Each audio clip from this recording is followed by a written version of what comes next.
Hey everybody, welcome back to the channel. This is Senior Talking Walks. I am Bill.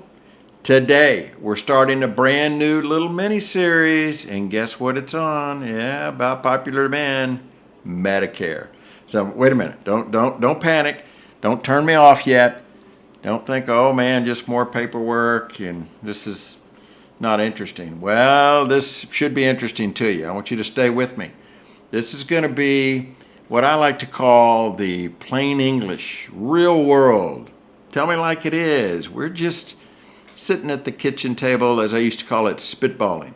No confusing government language, no alphabet soup, no sales pitch of any kind, just clarity. For many of us in our 60s and 70s, Medicare is either here already or it's creeping up behind us like a cat wanting to be fed at 4 in the morning. So today is the foundation episode, and we're going to be covering what Medicare actually is, why does it exist, and how the main parts fit together. Now, once we understand this, everything else becomes, believe me, trust me, a lot easier. All right, so let's get started with this. What is Medicare in plain English? Well, Medicare is health insurance for people 65 and older. That's what it is. Some younger folks with disabilities are included.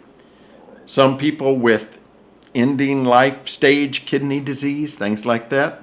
It started in the 1960s because back then when people retired, they lost their insurance, their work insurance. And private insurers basically said, yeah, so older folks see the doctor a lot when we really don't want to cover that.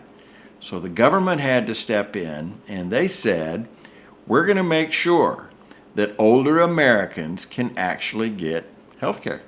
That's it. That's what Medicare is. It's really not political, even though some people try to make it that. It's just practical. It is insurance. It's not magic. It's not the end all of everything. It's not everything. But it is insurance. So why does Medicare seem so doggone confusing? Well, that's because Medicare isn't just one single plan. It's more like a menu, not a fancy restaurant menu. No, too bad, unfortunately not. It's more like the Cheesecake Factory menu, if you know what I mean. 37 pages long, and somehow you still get, your hands are all sticky by the time you look at it.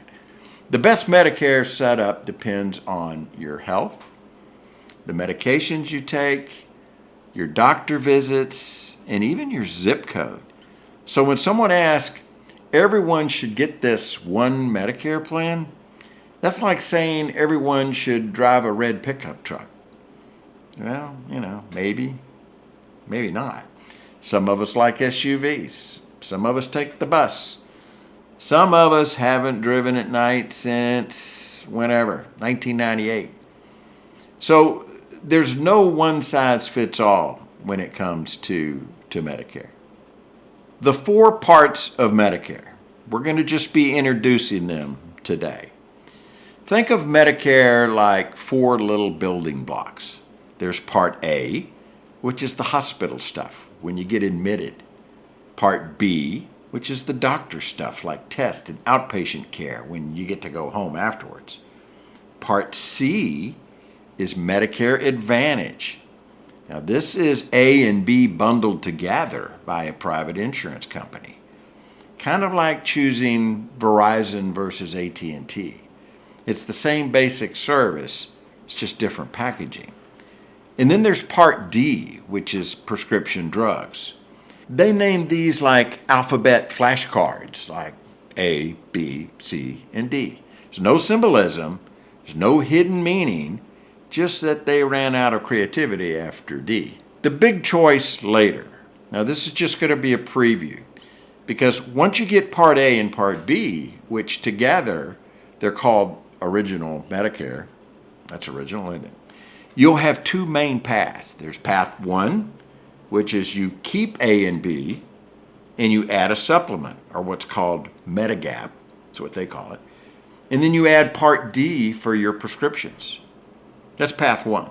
Path 2 is you choose Part C, which is the Medicare Advantage, which bundles everything together into one plan.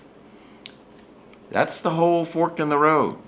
And we'll walk through these slowly in the next few episodes when we break these up. There's no need to decide anything right now, so don't worry. Don't lose any sleep over this. So how do you actually get Medicare? Well, if you're already receiving Social Security at age 65 or beyond, you're usually automatically enrolled into at least Part A and Part B. If you're not receiving Social Security yet, you need to enroll yourself. And we'll walk through that step by step in episode number 2. I'll show you exactly where to click, so no worries, just no stress. So when can you enroll? Well, here's the light version. There are 3 main windows. There's the initial enrollment, which is around your 65th birthday. There's the general enrollment, which is once a year if you miss the first one, which a lot of people do. And then you've heard a lot about open enrollment each fall when people review or change plans. There's no need to memorize dates today. Think of it like knowing there's a fire extinguisher in the kitchen, but you don't need to spray it right now, but it's there. So you also need to know what Medicare does not cover. This is important. Medicare covers our medical care, but not everything. It does not automatically include things like dental, vision, hearing aids. There's always a misconception that Medicare covers that. Or long-term care like nursing homes. So if you were hoping that Medicare was going to pay for that 5-star beachfront retirement villa with that great buffet, well, we might have to tap the brakes on that a little bit, because that's just not what that is. The big picture to remember today is, if you remember nothing else, remember this. Medicare is Part A and Part B. That's what Medicare is. That's your foundation. And then you will choose either a supplement plus Part D, which is the pharmaceutical, or you can do the Medicare Advantage, Part C, which is the hybrid. It combines it. And that's it. Everything else is just details, and we'll take care of those one step at a time. So coming up in episode 2, all right, we're going to look at what Part A really covers. We'll break these up individually. So what does Part A cover? What does Part B really cover? There's a lot of confusion about that. What they cost, and why some people add a supplement, which, like I said, is called Medigap. And yes, I promise it will make sense. Maybe even it'll be a little fun. It's going to be peace of mind for you, I know that. So in closing, if this has helped clear away even a little Medicare confusion, well, give me a like. Click like, because YouTube knows to show this to a lot of other people who are currently buried under stacks of Medicare mail and phone calls. So, and if someone in your life is turning 65 soon, send this video to them in this whole series. It will really help them. You could save them from the Medicare paperwork avalanche of doom. It's not that bad. It's not that scary. It's actually pretty simple once you understand it. Thank you so much for watching. Make sure you give me a like. Make sure you subscribe to the channel. And make sure, one thing about subscribing is you will see episode 2, episode 3, and you'll see those come out very soon. In the meantime, check out the channel. I got a lot of guitar videos on there. I've got all kind of stuff for everybody 55 or over.